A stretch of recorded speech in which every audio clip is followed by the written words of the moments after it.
On the issue of George Bush and his role, though, this has become one of the major issues between the Vice President and Senator Dole. Now, although you have to remain neutral, as the author of the 11th commandment, thou shalt not criticize one's fellow Republican, do you have any advice for these two men? And aren't you getting a little concerned that they might be hurting Republican chances by their very bitter political feud? Well, whether I'm concerned or not, I'm not going to comment on things like that. I'm going to say that they know my feelings, all of them, about the 11th commandment. No advice at all to them? Jerry? Mr. President, the resignation of Secretary of the Navy Webb has ignited a controversy about your buildup of the United States Navy. And the question is, are you satisfied that budget cuts in the military have not damaged our national security? And are you still committed to a 600-ship Navy at a time when the Soviets are not cutting their Navy? I am committed to the 600-ship Navy, and I want you to know, Jerry, that from the very beginning since I've been here, the Congress has cut my request for defense every time. And sometimes they have tried to pretend that that is in an effort to reduce the deficit spending and so forth. But in a 5-year period, the Congress cut my defense budgets a total of $125 billion at the same time that they increased my request for domestic programs by $250 billion. And this budget, which is now being attributed to me, no, this isn't as low as they originally wanted to cut it, but it was as high as we could get it in the negotiations for the present budget. And it has been harmful, but let me tell you that in 1980, when we came here, the Navy had 479 vessels. And by 1987, we had 568.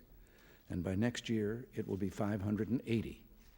And so what has happened is that there will be a little delay in the achieving of the 600-ship Navy.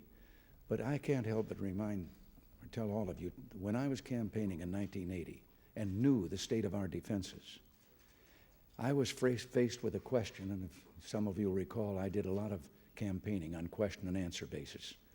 At almost every gathering, there would be a question, well, if I came to a choice between deficit spending and build up of our defense structure, which would I choose? And every time I said, the responsibility, I would have to choose the buildup of our defenses.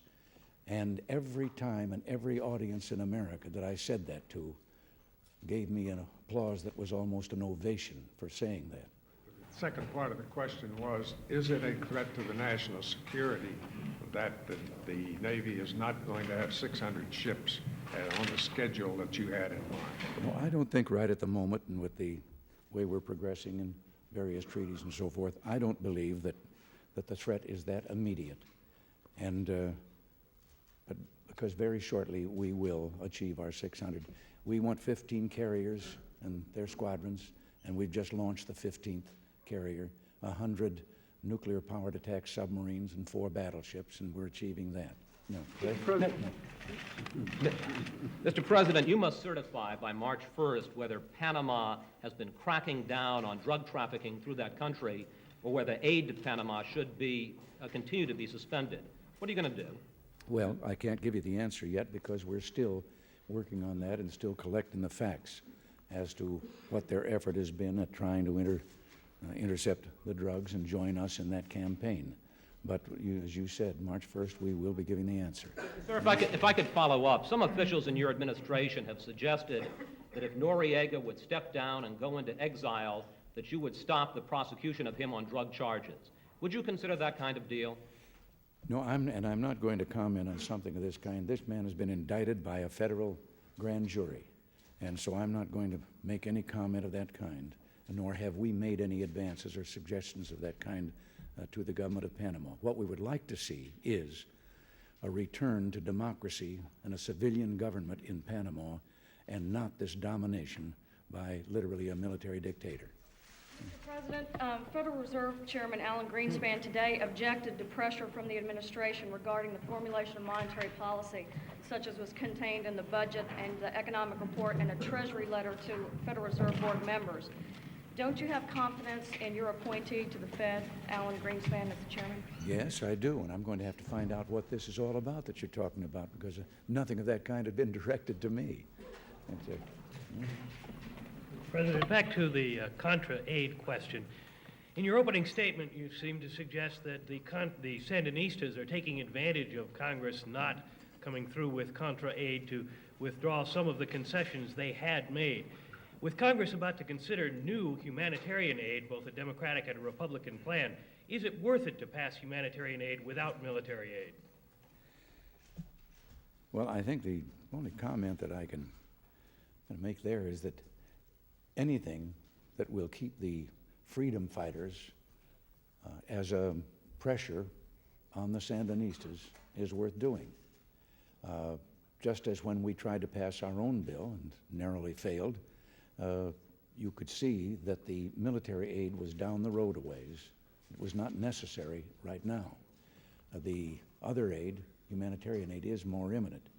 And so if we can get that, that's fine, and then we'll take our chances on the other and trying to get it. But they do still have some military store for a limited period of time. If I may follow up on that point, sir. In the two plans that are being considered, the Democrats want the Defense Department to deliver whatever stores and supplies are authorized. The Republican plan would give that responsibility to the CIA. Do you favor either course?